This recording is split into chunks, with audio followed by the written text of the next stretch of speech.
நிகழ்தகவு. துணியால் சுற்றப்பட்ட நிலையில் கால்வாயில் கிடந்த பெண் சடலம்.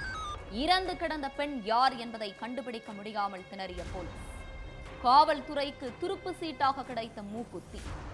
பெண்ணை கத்தியால் குத்தி கொன்று கல்லை கட்டி கால்வாயில் வீசியது யார்? கொடூர சம்பவத்தின் பின்னணி என்ன?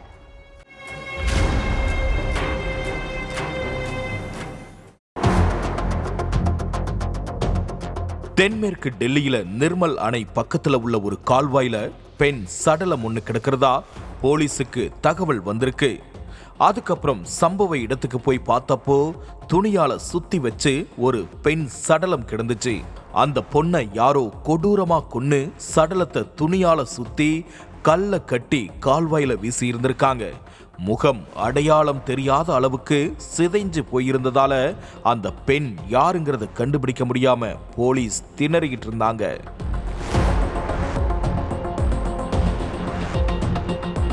அந்த பெண் உடல்ல ஏதாவது பச்சை குத்தி இருக்காங்களான்னு பார்த்தப்போ அதுவும் இல்லை. கால்வாயில இருந்த சடலத்தை மீட்ட நாள்ல இருந்து அதுக்கு முன்னாடி ஒரு வாரம் வரைக்கும் அந்த இடத்துல பதிவான செல்போன் சிக்னல்களை வச்சு விசாரிச்சப்பவும் போலீஸுக்கு எந்த க்ளூவுமே கிடைக்கல. அதுக்கு பிறகு சடலத்தை போஸ்ட்மார்ட்டம் பண்ணப்போ அந்த பொண்ணுகிட்ட இருந்த மூக்குத்திய டாக்டர்கள் பார்த்து போலீஸ் கிட்ட கொடுத்திருக்காங்க. இந்த கேஸ்ல அந்த மூக்குத்தி தான் போலீஸுக்கு துருப்பு சீட்டா அமைஞ்சிருக்கு. அந்த மூக்குத்தியில இருந்த ஹால்மார்க் முத்திரையை வச்சு அது தென் டெல்லியில உள்ள ஒரு நகைக்கடையிலிருந்து வாங்கினது அப்படிங்கிறத போலீஸ் கண்டுபிடிச்சிருக்காங்க. அதுக்கப்புறம் நேரா அந்த நகைக்கடைக்கு போய் இந்த மூக்குத்தியை காட்டி விசாரிச்சப்போ அதை டெல்லி துவாரகா பகுதியை சேர்ந்த அனில் குமாருங்கிறவர் வாங்கியிருக்கிறது தெரிஞ்சிருக்கு.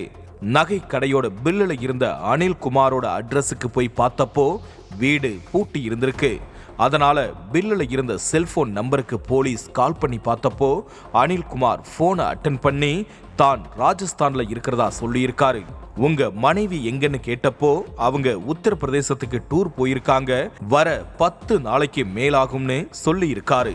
நீங்க எப்ப வருவீங்கன்னு கேட்டதுக்கு 1 மாசத்துக்கு மேலாகும்னு சொல்லி இருக்காரு. கொஞ்ச நாளைக்கு முன்னாடி உங்க மனைவிக்கு ஒரு மூக்குத்தி வாங்கி கொடுத்தீங்களான்னு கேட்டதுக்கு மூக்குத்தி மட்டுமில்ல, நான் நிறைய நகைகளை வாங்கி கொடுத்துருக்கேன், அதெல்லாம் எதுக்கு நீங்க கேட்குறீங்கன்னு கோபமா பேசிட்டு போனை கட் பண்ணி இருக்காரு. அனில்குமார் ஏதோ ஒரு தடுமாற்றத்தோட பேசுறத கவனிச்ச போலீஸுக்கு அவர் மேல சந்தேகம் அதிகமாகி இருக்கு. அதனால டெல்லி துவாரகா பகுதியில் உள்ள அவரோட வீட்டுக்கிட்ட போய் அக்கம் பக்கத்துல உள்ளவங்க கிட்ட விசாரிச்சிருக்காங்க.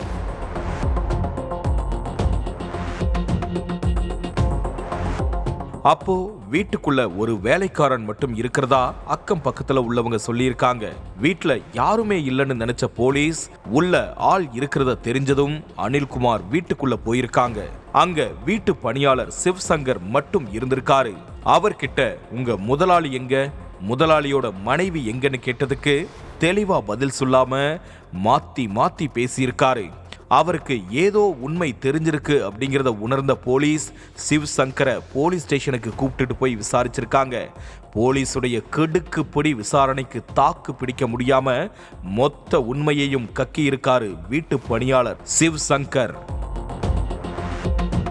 டெல்லி துவாரகா பகுதியை சேர்ந்த அனில்குமார் ரியல் எஸ்டேட் தொழில் பண்ணிட்டு வந்திருக்காரு.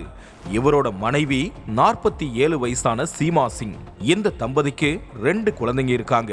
சமீபத்துல கணவன் மனைவிக்கு இடையில பண விஷயமா ஏதோ பயங்கரமா பிரச்சனை வந்திருக்கு. மனைவிக்கு தெரியாம அனில்குமார் லட்சக்கணக்கான பணத்தை செலவு பண்ணிட்டதாவும், அது என்ன செலவு, பணம் எங்கன்னு சீமா சிங் கேட்டப்பதான் 2 பேருக்கும் இடையில தகராறு ஏற்பட்டதாகவும் சொல்லப்படுது. பிரச்சனை பெருசானதால சீமா சிங் கணவர்கிட்ட கோபிச்சுக்கிட்டு குழந்தைகளை கூப்பிட்டுட்டு தன்னோட அம்மா வீட்டுக்கு போயிருக்காங்க. அனில்குமாரும் சீமா சிங்கும் கடந்த 10 நாட்களா பிரிஞ்சு வாழ்ந்துட்டு வந்திருக்காங்க. 10 நாளைக்கு அப்புறம் மனைவி கிட்ட போன் பண்ணி பேசின அனில்குமார் எதுனாலும் வா பேசி தீர்த்துக்கலாம், பசங்களை கூப்பிட்டுட்டு வீட்டுக்கு வான்னு சொல்லியிருக்காரு. கணவன் கூப்பிட்டதால மனைவி சீமா சிங்கும் வீட்டுக்கு வந்திருக்காங்க. ஆனா குழந்தைகளை பெற்றோர் வீட்டிலேயே விட்டுட்டு அவங்க மட்டும் வந்திருக்காங்க. வீட்டுக்கு வந்ததுக்கு அப்புறமும் கணவன் மனைவிக்கு இடையில திரும்பவும் சண்டை வந்திருக்கு. வாக்குவாதம் முத்துனதுல மனைவி சீமா சிங்க காட்டு மிராண்டித்தனமா அடிச்சிருக்காரு கணவர் அனில்குமார். அப்பவும் ஆத்திரம் அடங்காம வீட்டில் இருந்த கத்தியை எடுத்து சீமா சிங்கோட வயித்துல கொடூரமா குத்தி கொன்னிருக்காரு. அதுக்கப்புறம் வீட்டில் வேலை செஞ்சிட்டு இருந்த சிவ் சங்கரோட உதவியோட சீமா சிங் சடலத்தை ஒரு துணியால சுத்தி கார்ல ஏத்திட்டு போய் நிர்மல் அணை பக்கத்துல உள்ள கால்வாயில உடல்ல கல்ல கட்டி வீசி இருக்காங்க. போலீஸ் கிட்ட சிக்கிடக்கூடாது அப்படிங்கிறதுக்காக சீமா சிங் உடம்புல இருந்த செயின், கம்மல், வளையல், மோதிரம்னு எல்லா நகையையும் எடுத்துட்டாங்க. ஆனா மூக்குத்திய மட்டும் எடுக்காம விட்டுட்டாங்க. கடைசியில அந்த மூக்குத்திய வச்சுதான் போலீஸ் எல்லா விஷயத்தையும் கண்டுபிடிச்சிருக்காங்க.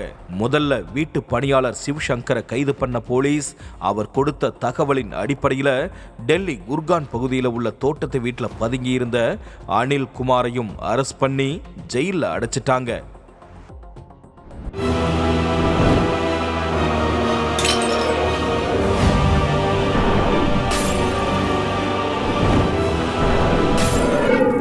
நிகழ்தகவு